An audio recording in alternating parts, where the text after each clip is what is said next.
Hello বন্ধুরা, আশা করি তোমরা সকলে খুব ভালো আছো। আমিও খুব ভালো আছি। তো চলে এসেছি নতুন একটা ব্লগ নিয়ে। তো আজকের ব্লগটায় আমাদের হঠাৎ করে প্ল্যান হয় যে আমরা পিকনিক করব। তো বেশি জন ছিল না, কয়েকজনের মধ্যেই আয়োজন হয়েছে এই পিকনিকটা। তো মেনুতে ছিল শুধু মাংস আর ভাত। আর এই দেখো আমরা এখন কাটাকাটি করছি। হঠাৎ করে যেহেতু ফিক্সড হয়েছে, তাই জন্য সেরকমভাবে কিছুই করা হয়নি। আর এই যে আমাদের ভজহরি মান্না, মানে হচ্ছে এই দাদাভাই রান্না করেছিল। তো এই দাদাভাই খুব ভালো রান্না করে, অসাধারণ রান্না করেছিল। রান্নাটাও সত্যিই খুবই ভালো হয়েছিল।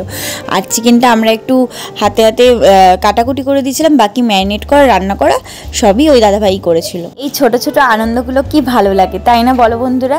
তো মাঝে মাঝে যদি এরকম ছোটোখাটো একটা পিকনিক করা যায়, জীবনে আর আনন্দের অভাব থাকে বলো? আর এই যে এখন রান্নাবান্না করে টোরে আমরা চলে এসেছি হচ্ছে আমাদের বাড়িতে, মানে হচ্ছে রান্নাটা হয়েছিল ওই দাদা ভাইদের বাড়িতে। এখন আমরা চলে এসেছি আমাদের বাড়িতে, খাওয়া দাওয়া হবে আমাদের বাড়িতে। তো এখন গান চালিয়ে সবাই দেখো নাচানাচি করছে, আর সবাই মিলে একসাথে আছি, তো আনন্দটাও খুব ভালো হচ্ছে। আর এই যে ননো, মানে হচ্ছে এই দাদা ভাইয়ের ছেলে, খুবই মিষ্টি ছেলেটা। তো ও বেশ আনন্দ করছিল আমার মেয়ের সাথে, যেহেতু সমবয়সী না হলেও খুব একটা ছোট বড় না, তাই জন্য দিদি আর ভাই মিলে ভালোই আনন্দ করা হচ্ছিল।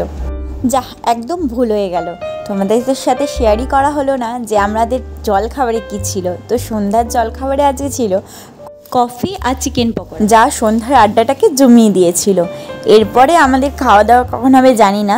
তো এখন গান চালিয়ে সবাই মিলে আড্ডা, আনন্দ, মজা করা হচ্ছিল। কথায় আছে না, ননদিনী রায়বাগিনী। দেখো দুই ননদ মিলে নাচছে, আর আমরা এই দুই বউ মিলে বাচ্চাকে খাওয়াচ্ছি। একবারও হেল্প করে না, কি বলবো আর। তারপরে শুরু হলো বাবাদের নাচ। সন্তানদের নিয়ে বেশ নাচানাচি করছে এরা দুজনে মিলে, বেশ আনন্দও করছে বাবাদের সাথে। তো পিকনিকটা আমাদের জমে গেছে আজকে। কি বলো বন্ধুরা, তোমাদের কেমন লাগছে কমেন্টে অবশ্যই জানিও বন্ধুরা। এবার পালা খাওয়া দাওয়ার। তো সবাই জমিয়ে একসাথে বসে খেলাম।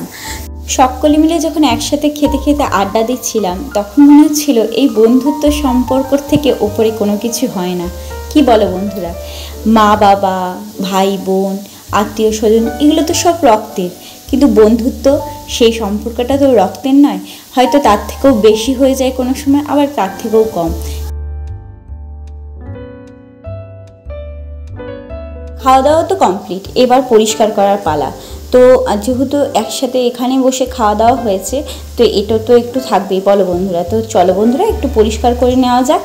তো এই দেখো বন্ধুরা, আমার ঘর পুরো ক্লিন করে নিয়েছি, এখন যাব শুতে। তো আজকের মতন ব্লগটা বন্ধুরা এইটুকুনি, আবার আসবো নতুন একটা ব্লগ নিয়ে। ততক্ষণ ভালো থেকো বন্ধুরা, সুস্থ থেকো, এইভাবেই আমাকে সাপোর্ট করো। Tata, bye bye.